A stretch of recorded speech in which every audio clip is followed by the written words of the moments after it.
Salahdine Moutacharif, vous êtes le directeur du Centre d'innovation et d'entrepreneuriat InLab Africa de l'ESSEC Africa. Bonjour et merci d'avoir accepté notre invitation.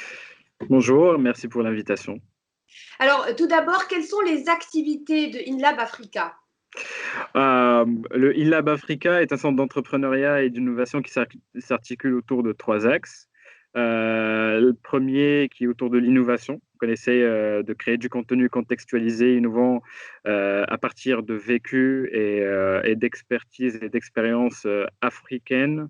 Le deuxième axe principal du InLab est l'entrepreneuriat.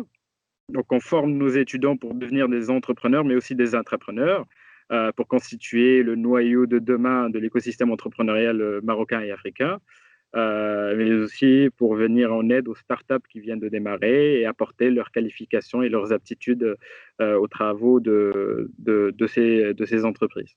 Le troisième axe qui est aussi important que les deux autres est l'inclusivité. L'ESSEC Afrique s'est implanté en Afrique, à Rabat, à Sidi Bourgnadel, et donc compte jouer un rôle de fédérateur de l'écosystème entrepreneurial, partager des bonnes pratiques de part et d'autre à travers nos réseaux de partenaires africains. Et aussi ancrer encore plus ce positionnement sur l'écosystème entrepreneurial en incubant, en accélérant des entreprises locales créatrices de valeur ajoutée dans la société.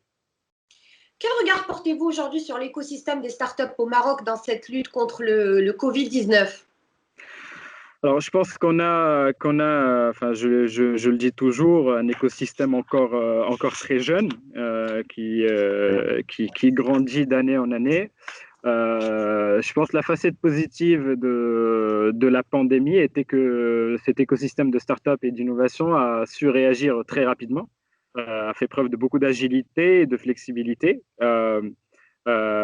On parle de plus en plus de digitalisation, de transmission de valeur à travers de nouveaux canaux qui un petit peu viennent, pas brusquer, mais challenger un petit peu les paradigmes et les canaux traditionnels. Ceci dit, je pense que ma seule inquiétude, c'est que ce soit un effet de mode. Jusque-là, aujourd'hui, ça a été un vrai coup d'accélérateur pour le développement de cette transformation digitale. J'espère que ça va s'inscrire dans un cycle durable et surtout qui ne cesse de maturer et de s'agrandir tout au long des épisodes qui vont suivre. Est-ce que vous avez dû réadapter vos activités au sein de votre centre d'innovation en ces temps justement de crise sanitaire? Bien sûr, enfin, tout le groupe ESSEC a très rapidement ajusté, adapté ses activités. Le InLab, bien sûr, s'inscrit et s'aligne sur cette stratégie puisqu'on fait partie de l'ESSEC Afrique et du groupe ESSEC. Ça a été des ajustements par rapport à la pédagogie, aux outils utilisés, aux événements organisés, etc. Tout le format a dû être réadapté, bien sûr. Ceci dit, je pense qu'à l'ESSEC, on jouit d'une infrastructure qui a démarré il y a quelques années autour de la digitalisation. On a carrément un campus virtuel où sont dispensés plusieurs cours, plusieurs programmes. Donc, nous avons pu capitaliser sur cette expérience qui a eu énormément de succès pour pouvoir réajuster, comme j'ai dit, notre pédagogie, notre contact avec les étudiants, mais aussi nos programmes qui étaient en cours avec les différents partenaires, que ce soit les programmes d'incubation ou de formation. L'ESSEC Afrique a aussi contribué à un appel lancé par l'APEBI, en mars dernier autour de ce qu'on appelle les hacks ou les nouveaux outils qu'on pourrait utiliser. En fait, ouais, voilà, c'était un appel à projet où l'APEBI a choisi plusieurs initiatives.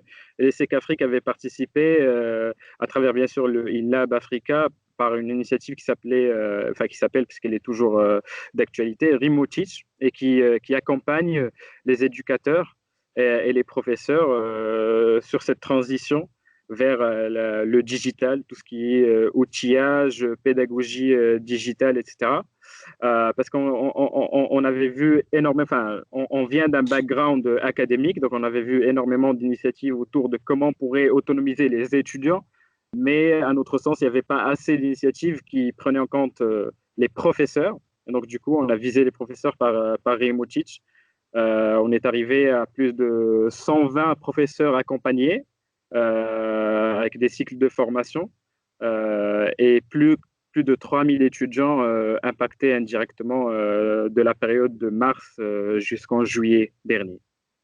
Aujourd'hui, on compte encore travailler sur cette initiative et la faire fleurir encore plus grâce à d'autres partenariats. Donc voilà. Selon vous, quels sont les 3 prochains défis qui attendent les startups?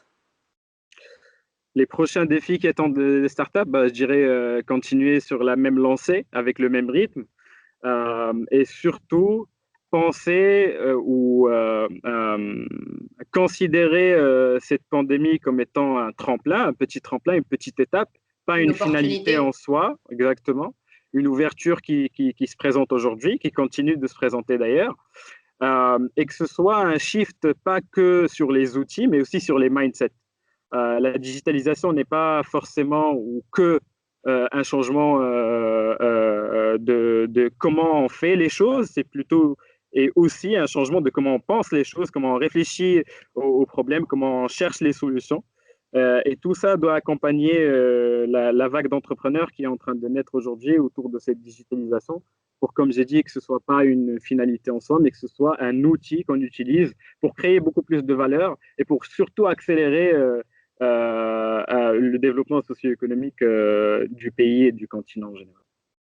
Ça sera ma dernière question, Salahuddin. On a parlé de digitalisation. Alors justement, est-ce que la transformation digitale aujourd'hui est-elle une nécessité pour la survie peut-être d'une entreprise ou d'une start-up? Euh, Tout euh, secteur confondu. oui, eh bien, enfin, une survie, je ne sais pas, enfin, un moyen de survivre, je ne sais pas, peut-être pour quelques secteurs, bien sûr, c'est pas évident de continuer sans transformation digitale. Il y a d'autres secteurs qui vont devoir se mettre ou transformer leurs activités et se mettre sur le digital pour pouvoir ou espérer continuer. Maintenant, il y a d'autres entreprises qui